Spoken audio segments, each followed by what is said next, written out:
My name's Charlotte Pearson and I'm at Leeds Beckett University studying business management with business analytics, and today I'll be talking about the marketing of Apple. Every great journey begins with the first step, and we took our first step about a decade ago. Apple was founded in 1976 by Steve Jobs and Stephen Wozniak. It's an American multinational technological company which has dominated the electrical market for decades. The products and services that Apple provide are phones, watches, TV softwares, MP3 players, laptops and computers, iOS systems, Apple Music and Apple Pay. They tend to update the iPhones and iOS systems typically yearly, with every new phone and software having even better features than before to keep up with that increasing customer expectation and to take advantage again of competition. Due to all its products, Apple has gained a market share of 42%, which was found on Fortune.com, making it a massive market leader in the smartphone market. When deciding what market orientation Apple had, decided that Apple is both product orientated and market orientated. Product orientated because they focus on the quality of their products and consistently are using innovation to add to their existing ideas and products. They constantly create attractive new features which allow their products to have the advantage over the competition. Apple use their strengths and capabilities to provide products that are highly innovative and of a high quality. However, they're also market orientated as they make extensive use of the market research to develop and improve their ideas. Apple have a very strong orientation towards customers, making sure the customers are getting exactly what they want through innovation.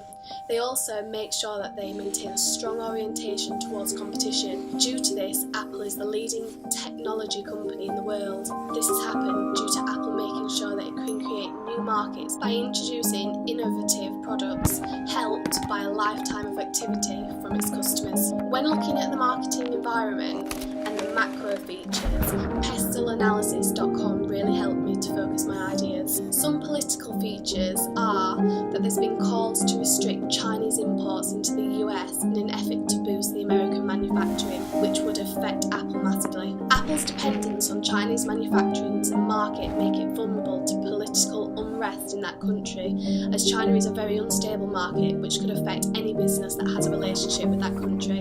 And also, Apple are becoming target of a growing nationalism and anti-Americanism in China, which would decrease their market share.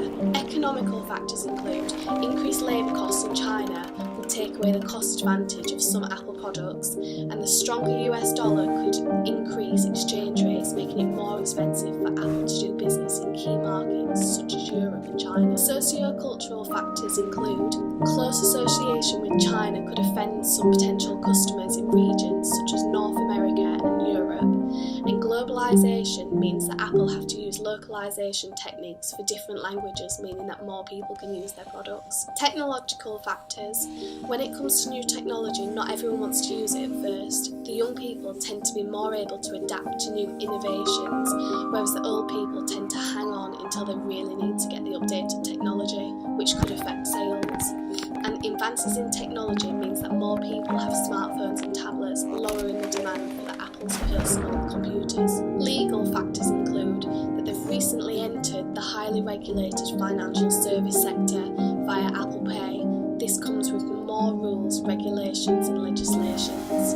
And Apple also depend on music, which leaves the company highly vulnerable to both piracy and litigation. Some environmental factors include disposal of used or non-working electronic devices containing lithium batteries could be very high, and China's efforts to cut greenhouse gases and fossil fuels could increase electricity rates and manufacturing costs for Apple. Moving on to the micro environmental factors, I believe that suppliers had a major impact, as marketers have to constantly monitor changes in the cost and availability of the suppliers and adjust their strategies accordingly. As Apple are very profit driven, they want the very cheap suppliers but the quality materials to enable them to charge the big prices, so they will have to do a lot of research into which suppliers they want. Apple may use marketing intermediaries to sell some of their products, for example authorised retailers such as Carphone Warehouse. They are crucial to the ability of Apple to deliver value to its customers, and when chosen correctly they can help Apple operate effectively as possible. Apple have a wide range of customers such as teenagers who use the apps to socialise, university students who use the MacBooks, and also people in business because the Apple services are so sophisticated. All customers have increasing customer expectations, so Apple needs to keep on top of making them happy with increased R&D and innovation so they don't go to competition. When thinking about the competitors, there's an increasing customer empowerment, which means that more consumers are choosing different competitors.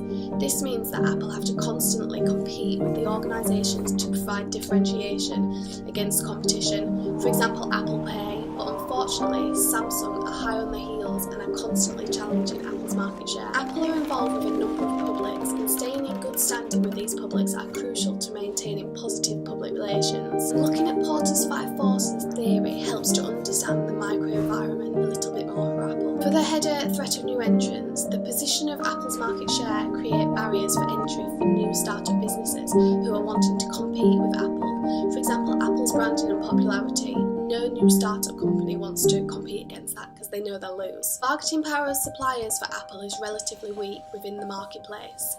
Apple are major customers for suppliers, so suppliers are really reluctant to losing them, strengthening Apple's position in negotiating. The bargaining power of buyers as an individual power is not so strong for Apple, as they'll easily be able to gain another customer if one was lost. However, their collective bargaining power is very strong force, meaning that they have to continue to invest heavily in R&D, enabling to develop unique products such as the Apple Watch and Apple Pay to keep satisfying the growing customer expectations. Threat of substitution to Apple is very low. Although there is some high availability of substitutes, they are low in quality and performance. For example, someone using a landline phone to make a call instead of an iPhone. However, this is still not a worry for Apple, as they have limited features in comparison to the advanced features that Apple products provide. Now to cover stakeholders. The most important connected stakeholder group to Apple will be the consumers. Their main interest is to have effective and efficient products that are reasonably priced, and even though Apple have quite expensive products, customers are willing to pay for these as they trust Apple that they will be getting what they're being paid for. Their second most important stakeholder group is internal employees. Their main interest is to have career development and to be treated fairly in their workplace.